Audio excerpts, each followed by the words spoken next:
Pada saat itu Tuhan tutup mata. Karena memang dasar Yakub merenggut, dasar karakternya adalah merenggut, ingin mengambil, licik, dia penipu.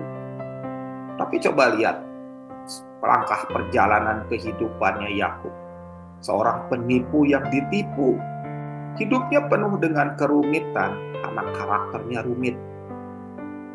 Ada banyak hal yang membuat dia hidup dalam kesulitan demi kesulitan, kerumitan dan kerumitan, dan segala sesuatu yang sebenarnya harusnya nggak begitu. Tetapi itulah Yakub.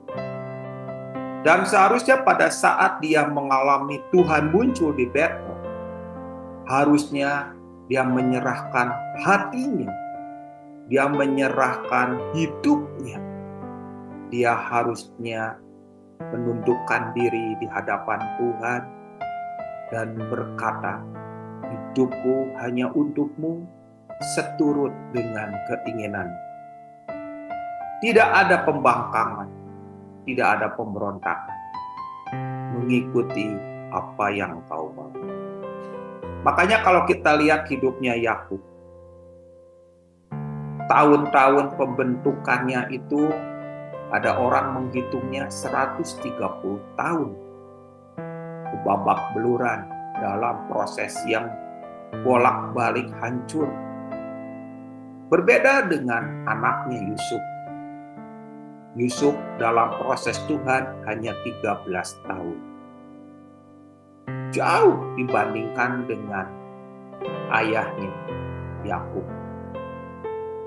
Hidupnya Yusuf lembut, tenang, nurut, diam dalam otoritas.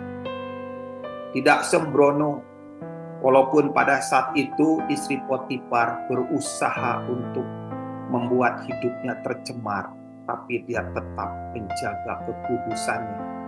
Walaupun di Mesir tidak ada seorang pun. Dia tidak gegabah, dia tidak mencemari hatinya dengan kebencian, dengan kemarahan. Saya lihat anak-anak Tuhan hidupnya penuh dengan kebencian. Hidupnya sulit untuk keluar dari kubangan kebencian dan kemarahan. Kalau di ibadah, dia tampil seperti malaikat. Tapi kalau dilihat hatinya, penuh dengan kebencian dan kemarahan. Gak mampu keluar dari kubangan itu. Tapi coba lihat hidupnya Yusuf. Tenang, lembut. Tuhan menemukan hatinya. Tuhan melihat hatinya. Tuhan bergerak dari dalam hatinya. Itu yang membuat Yusuf menyelesaikan kurikulum Tuhan hanya 13 tahun. Berbeda dengan ayahnya. 130 tahun. Waktu-waktu yang dihabiskan. Sehingga selain Yakub juga bikin persyaratan, Yakub juga selalu membuat banyak kesulitan-kesulitan itu.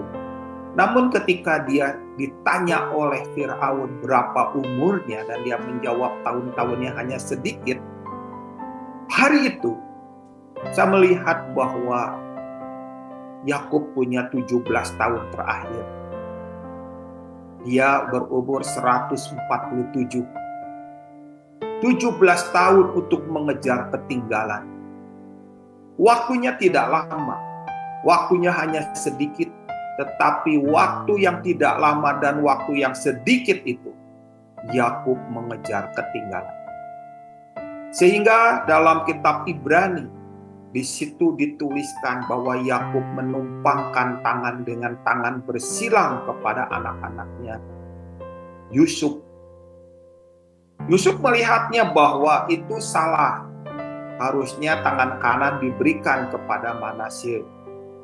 Tetapi Yakub berkata, itu benar bahwa Manasye juga akan besar, tapi Efraim jauh lebih besar.